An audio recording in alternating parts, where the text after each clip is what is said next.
태양광 에너지를 쓰게 되면 거기서 우리가 얻는 이득이 뭔데? 자체적으로 배터리처럼 여러분들의 집을 밝힐 수 있는 능력을 가지고 있고요. 집의 가치가 증가한다라는 연구 결과가 있었어요. 자, 그러면은 나는 그린 에너지 열심히 해야지 하면서 자랑스러워하고 있는데 뭐야 갑자기 네 보험 없어졌어. 여러분들의 집은 보험이 안 되면 여러분들의 은행이 여러분들의 돈을 대출을 해주지 않아. 그러면 여러분들은 호구된다라는 소리예요. 유사남 유튜브에 오신 걸 환영합니다. 안녕하십니까 여러분, 유저지에 사는 남자, 유익한 정보를 사랑하는 남자 유사남입니다. 오늘도 여러분들하고 같이 즐거운 이야기를 나눠보기 위해서 이렇게 라이브를 진행을 하고 있는데요. 저번 주에 미친 듯한 태양광의 주가가 떨어지는 결과가 나왔습니다. 그리고 솔라 엣지가 사실상 그 하락의 가장 커다란 주인공이었는데요. 자, 무슨 일들이 있었느냐. 자, 솔라 엣지와 엔페이스가 양쪽 다 17%와 27% 거의 30%가량 떨어지는 일들이 일어났는데, 자, 그 이유가 뭐냐면은 이 솔라 엣지에서 어닝을 발표를 했습니다. 이 솔라 엣지에서 어닝을 발표를 했는데 이게 실제 어닝은 아니고 이제 가 어닝이라고 해서 미리 예비, 여러분들, 제가 앞으로 어닝이 좀 안 나올 것 같습니다 하고 미리미리 이제 밑밥을 뿌리는 거야. 솔라 엣지에서 야, 우리가 아무리 봐도 어닝이 잘 안 나올 것 같은데 우리가 어닝 발표할 때 한꺼번에 주가가 빠지면 큰일이 나니까 사람들이 조금 준비하고 대비할 수 있도록 미리 어느 정도 우리의 어닝이 어떻게 될지 얘기를 해주자라고 해서 가 어닝 발표가 있었고, 그리고 그 가 어닝에서 사실상 솔라 엣지가 설명 자료를 통해서 유럽 재생에너지 분야 수요가 어마어마하게 줄었다라고 얘기를 하면서 미안한데 우리 어닝 때 떨굴 거 오늘 좀 미리 떨구게 해줘라고 얘기를 하는 결과가 나왔고, 그래가지고 엔페이지도 솔라 엣지도 급락하는 결과가 나왔다. 웃긴 건 아직 어닝 발표를 제대로 하지도 않았어. 어닝 때는 어떤 얘기가 나올지 두려울 정도로 현재 주가가 많이 떨어지고 있는 중인데요. 자, 그러면은 많은 분들이 알고 계시는 이 태양광의 실과 허에 대해서 한번 얘기를 해볼까 해요. 그냥 태양광 에너지를 신재생 에너지다, 그린 에너지다 라고 알고 계시는데, 이 신재생 에너지라고 얘기를 하기는 하지만 사실상 우리가 지금 전기를 쓰는 데에서는 얼마만큼 생산하고 있는가는 다들 모르시는 것 같아요. 이게 신재생 에너지가 현재 지금 화석연료에 비해서 차지하는 비중은 전체 에너지 생산의 약 10%밖에 되지 않습니다. 그리고 그 10% 내에서 약 4%도 안 되는 양, 약 예상하기로는 3% 언저리를 차지하는 게 태양광 에너지의 생산량이라고 할 수 있고요. 이 3%를 나중에 15%까지 끌어올리려고 하는 게 이제 바이든 정부의 생각인데, 생각만큼 제대로 돼가고 있지는 않아요. 물론 장점도 있습니다. 많은 사람들이 알고 계시는 것처럼 이 태양광 에너지라는 건 그린 에너지라서 주변 환경에다가 커다란 악영향을 주지 않고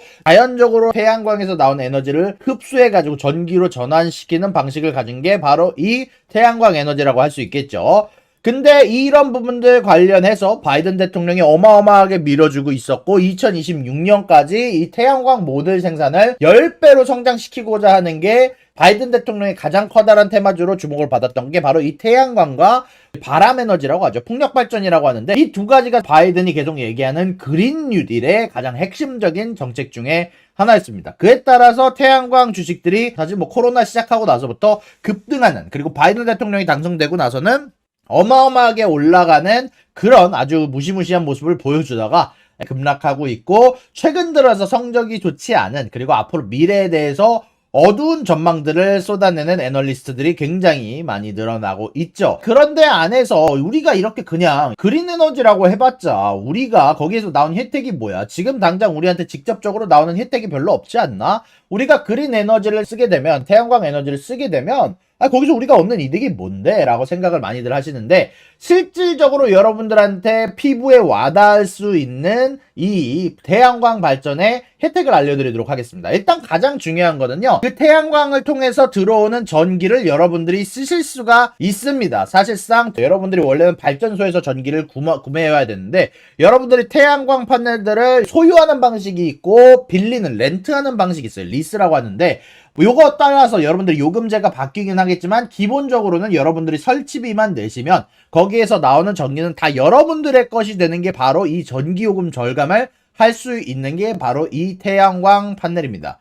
자, 그리고 이런 부분들 관련해서 태양광 배터리 시스템 같은 경우는 여러분들의 전력망에 연결이 돼 있기는 하지만 배터리 충전을 통해서 만약에 여러분들의 집이 전기가 잘 들어오지 않더라도 자체적으로 배터리처럼 여러분들의 집을 밝힐 수 있는 능력을 가지고 있고요. 실질적으로 이런 연구 결과가 있어요. 태양광 판넬을 여러분들의 주택에 설치를 했을 때 약 여러분들의 주택 가격이 4%가량 높게 판매된다는 연구 결과가 있기도 했었고요. 그리고 실질적으로 전기 요금을 절약하는 1달러마다 집의 가치가 20달러. 여러분들이 한 달에 전기세를 만약에라도 막 한 100만 원 낸다 그래. 그러면은 거기에 20배인 2천만 원까지 집의 가치가 증가한다라는 연구 결과가 있었어요. 그러면은 여기서 알아봐야 될 거, 여러분들이 만약에 100만 원의 전기세를 내야지만이 이 태양광 판넬에 의해서 올라가는 집의 가치가 2만 불이 된다는 거예요. 그리고 이런 부분들 관련해서 당연히 실과 허가 있겠죠. 좋은 부분이 있으면 나쁜 부분도 있습니다. 나쁜 부분이 있는 게 뭐냐면 태양광 판넬은 여러분들 설치 비용이 어마어마하게 높습니다. 약 2만 불, 여기 18,000불이라고 적혀 있는데 이거 제가 알아봤는데 제가 요거 오늘 발표를 하려고 내가 전화를 해서 물어봤어. 제가 뉴저지에 있는 태양광 판넬 설치 회사에 물어봤는데 23,000불 달라고 하더라고. 물론 그 이후에 나중에 세금 공제 혜택을 받기는 하겠지만 23,000불 가량을 내가 지금 당장 바로바로 내서 현금으로 구매를 하든지 아니면 리스 방식으로 계약을 하든지 한마디로 렌트하는 방식으로 계약을 하든지 아니면 매달 여러분들이 돈을 빌려가지고 대출 회사에서 돈을 빌려서 이거를 태양광 회사에다가 돈을 주고 다달이 빌린 대출을 갚아가는 방식, 이 세 가지 방식이 있는데 일단 비쌉니다. 23,000불이. 그리고 이런 부분들 관련해서 이 배터리에 여러분들의 전기가 저장이 되어 있다라고 하더라도요, 사실상 햇빛에 의존을 합니다. 햇빛이 오랜 기간 밝혀있지 않으면, 날씨가 흐리면 제대로 된 태양광 발전이 되지 않고 그에 의해서 배터리도 금방 고갈이 나고 사실상 효율이 그렇게까지 좋은 방식은 아니에요. 그리고 대형 에너지 저장 비용은 생각보다 훨씬 더 많은 비용이 들어가게 됩니다. 그리고 여러분들은 어쩔 수 없이 태양광 패널을 쓰려면 태형 전지를 써야 돼요. 그러다 보니까 이런 부분들 관련해서 여러분들이 태양 에너지 저장, 만약에 여러분들이 내가 날씨가 흐릴 때에도 태양광 에너지 쓰고 싶어 라고 하신 분들은 최소 7,000불에서 15,000불 정도의 가격을 쓰셔야지 여러분들 흐린 날에도 마음 놓고 저장된 태양광 에너지를 쓸 수 있다라는 거예요. 만약에 이 배터리가 장착이 안 돼 있다? 그러면 어떻게 되냐면 태양광 이 판넬에 달려있는 전기가 찍 들어와가지고 그냥 여러분들 전기회사로 전기가 넘어가게 됩니다. 이래서 무조건 배터리를 다는 게 필수라고 볼 수 있는데 요거 아까 얘기를 안 하고 넘어갔는데 여러분들이 태양광을 통해서 전기를 생산하면은 그 전기를 팔아먹을 수가 있습니다. 많은 분들이 모르시는데 이 전기요금을 절약하는 것보다도 더 많은 것들을 할 수 있는 게 뭐냐면 이게 태양광을 통해서 생산된 전기는 여러분들 거야. 그래서 만약에 그 배터리에 저장을 하거나 이게 공급망에 연결이 돼 있으면 그거를 여러분들이 전기회사에 팔아먹는 것도 가능하기는 합니다. 근데 그런 금액이 아마 크지는 않고 한 달에 몇십만 원 정도의 수준 정도로 팔 수 있는데 어쨌건 태양광이라는 것 자체는 일단 굉장히 비싸요. 여러분들이 설치를 하려면 약 23,000불에 해당하는 금액을 내야 되는데 실질적으로 여러분들이 그걸 통해서 전기를 생산한다 하더라도 평균 태양광 패널을 설치를 했을 때 회수 기간은 약 6년에서 10년이라는 기간이 걸린다라는 연구 결과가 있었어요. 실질적으로 보수 비용도 있고요. 이거에 대한 설치 비용도 있고 요거에 관련된 여러 가지 비용들을 포함을 했을 때 최소 6년은 여러분들이 써야지 거기에 대한 투자 비용을 회수를 할 수 있다는 결과가 있는데 근데 중요한 거는 뭐냐면 이 기간 안에 여러분들이 그 집에서 나가게 된다면 엔간하면 아무리 집값이 상승했다고 한들 여러분들이 손해를 보는 결과가 나올 가능성이 훨씬 더 높다라는 겁니다. 자, 이런 부분들이 좀 안 좋은 부분들이 있어요. 여러분들이 한마디로 내가 집을 들어갔는데 내 집을 샀는데 이걸 6년 안에 파는 결과가 나올 수밖에 없어. 그러면 여러분들은 호구된다라는 소리예요. 내가 써먹지도 못하는 걸 샀다는 연구 결과가 되게 되는데 그럼에도 불구하고 태양광 패널은 요즘에 설치하는 사람들이 굉장히 많았죠. 코로나 기간 동안 많은 사람들이 설치를 했었고 그리고 이런 부분들 관련해서 많은 홍보 수단 중 하나가 프리 소lar 패널, 여러분들의 집에 공짜로 태양광 판넬을 설치를 해주겠습니다 라는 광고가 많은 사람들한테 가장 어필하는 수단이 됐었는데 유선남님 뭐예요? 공짜로 설치해준다고 하면 평균 투자 비용 6년에서 10년이 아니네 라고 생각을 하실 수도 있는데 여기에는 함정이 있습니다. 제가 아까 말씀드렸죠. 태양광 판넬은 비싼 사업이라고. 어마어마하게 비싼 사업이고, 만약에 여러분들 솔라 판넬을 공짜로 설치해준다? 그럼 일단 의심하고 봐야 돼요. 얘네들이 이걸 진행하는 방식이 두 가지가 있습니다. 일단 첫 번째는 우리들한테 직접 파는 방식이 있고, 두 번째는 리스 방식이 있어요. 아까 말씀드렸지만 리스 방식과 우리가 사는 것의 방식 차이가 뭐냐면, 리스 방식은 설치비가 안 들어갑니다. 우리가 현금을 주고 사게 되거나 대출을 통해서 사게 되면은 설치비만 내면 나머지는 다 우리 거야. 자, 요거 23,000불을 우리가 태양광 판넬 회사에 지불을 하게 되면은 설치비만 내면 나머지 전기 생산되는 것도 내 거고, 거기에서 나오는 부수적인 효과도 다 내 거고, 전기를 팔아먹는 것도 내가 팔아먹을 수 있고, 여러 가지 장점이 설치비만 내면 많습니다. 그 대신에 만약에 이렇게 공짜로 해준다는 프로그램들은 이 태양광 설치 자체가 회사 겁니다. 태양광 회사가 이거를 여러분들한테 빌려주는 거야. 여러분들 옥상에 이 태양광을 설치를 해두고 그 설치한 것에 대해서 여러분들은 정당한 돈을 주고 매달 그거를 갚아 나가든지, 혹은 매달 거기에서 만들어지는 전기를 태양광 회사에서 사오는 겁니다. 이런 방식을 PPA 방식이라고 하는데, 간단하게 정리하면 이런 거예요. 내가 샀다. 생산된 전기도 우리 거. 전기도 판매를 할 수 있고, 거기에서 나오는 소소한 몇백 불짜리 혜택, 여러 가지 공급회사, 유틸리티 회사에 팔아먹는 것도 다 내 거가 되고, 세금 관련된 혜택도, 태양광 설치했으니까 이거 세금에서 빼줘라고 얘기를 하면은 실질적으로 리베이트를 받을 수 있는 혜택이 돈을 내고 받는 방식이고요. 반대로 태양광 설치가 리스하는 방식이다, PPA 방식이다 라고 하면은 설치비는 공짜인 대신 솔라파넬 회사가 맨날 저렇게 공짜로 설치하세요 라고 하는 이유 자체가, 설치비는 무료지만 생산된 전기가 회사 거라고 써요. 회사 거라서 그렇고, 회사가 전기를 우리한테 판매하는 거라서 사실상 이런 부분들 관련해서 손해를 보는 게 더 많기도 하고, 그리고 여기 약관을 보잖아요. 이게 진짜 함정 약관이 들어가 있어요. 여러분들이 만약에 집을 파시게 되면 거기에 대한 설치비에서 일부분을 여러분들이 물어야 된다라는 독소 조항까지 포함된 게 바로 이 태양광 설치의 허와 실입니다. 그리고 요렇게만 얘기하면 아이 뭐야 이거 다들 아는 내용, 유사남이 얘기한 거 아니야 라고 생각을 할 수 있는데, 태양광이라는 것 자체가 사실 숨겨진 악재도 있습니다. 좋은 얘기도 했고 안 좋은 얘기도 많이 했고, 여러분들이 다들 아는 얘기들도 많지만 태양광이라는 것 자체는 사실 생각보다 골치 아픈 점이 있어요. 전문가의 영역으로 한번 들어가 보도록 합시다. 태양광 발전의 숨겨진 악재는요, 태양광이라는 건 의외로 생각보다 고장나기 쉬운 물건입니다.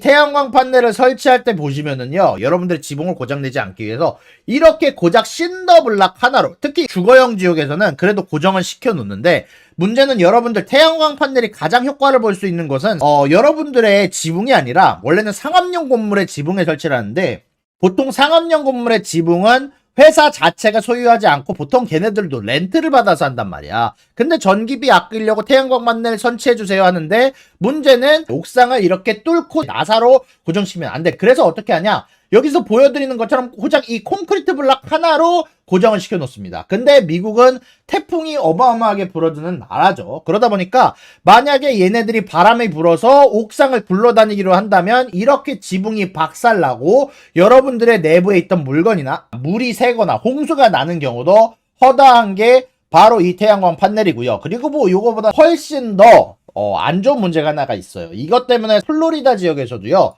태양광 판넬 설치를 금지시키는 결과가 있었어요. 이게 웃긴 게, 플로리다 지역에서는 태양광 설치를 했으면 보험회사들이 여러분들의 보험을 안 해줍니다. 왜 그러냐면 태양광 판넬이 결국 전기가 연결되어 있습니다. 그러다 보니까 혹시라도 이 태양광 판넬이 길 가다가 돌이라도 맞았을 때 거기에서 나오는 합선으로 인해서 나오는 화재 결과가 생각보다 상당합니다. 자, 그리고 중요한 거는 전기가 연결되어 있다 보니까요, 이거를 불을 끌 때 어떻게 끄겠습니까? 물을 부어서 꺼야 되는데, 만약에 얘네들한테 가까이 가서 물을 붓게 되면 거기에서 전기가 올라타고 와서 소방관들을 감전시켜서 사람들이 죽는 결과가 꽤 있었어요. 2021년에도 볼티모어에서 집에서 화재를 진압 중이었는데, 문제는 이 태양광 판넬이 제대로 전기가 꺼져 있지 않았고 거기에다가 물로 불을 끄려던 소방관이 정말 안타깝게도 사망하는 결과가 나오기도 했었습니다. 그러다 보니까 소방관들이 생각보다 이 태양에너지를 굉장히 두려워해요. 그러다 보니까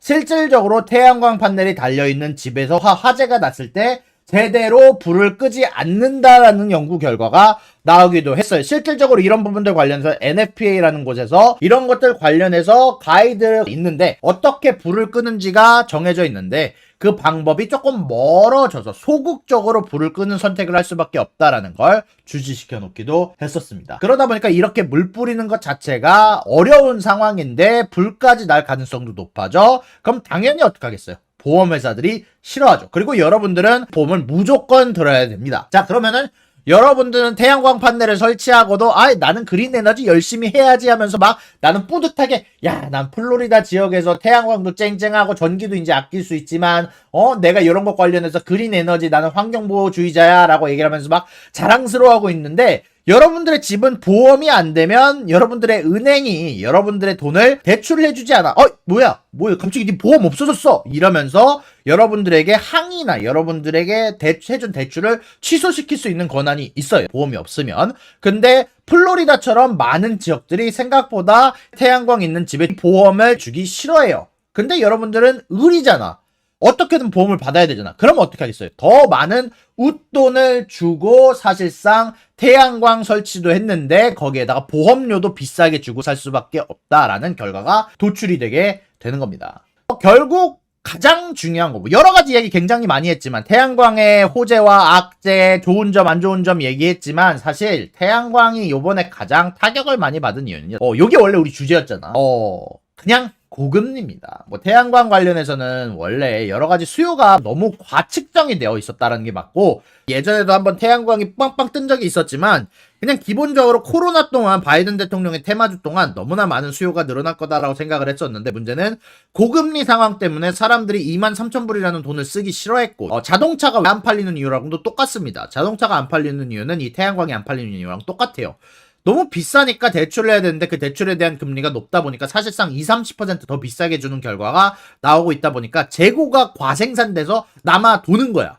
그러다 보니까 실질적으로 이런 태양광 관련 회사들이 급락할 수밖에 없고, 결국 이 고금리가 태양광 회사들의 가격이 떨어지게 되는 가장 커다란 원인이다 라고 여러분들한테 알려드릴 수 있을 것 같습니다. 단기적으로 해결할 수 있는 문제가 아니에요. 이렇게까지 안 좋은 점들도 많이 있다라는 것, 이렇게까지 태양광 이야기는 정리를 해드릴 수 있을 것 같습니다. 구독과 좋아요는 사랑입니다, 여러분. 유사남의 구독과 좋아요를 눌러주세요. 그리고 여기 있는 비디오도 여러분들을 위해 준비한 거니까 여러분들이 항상 살펴봐 주시면 감사하겠습니다.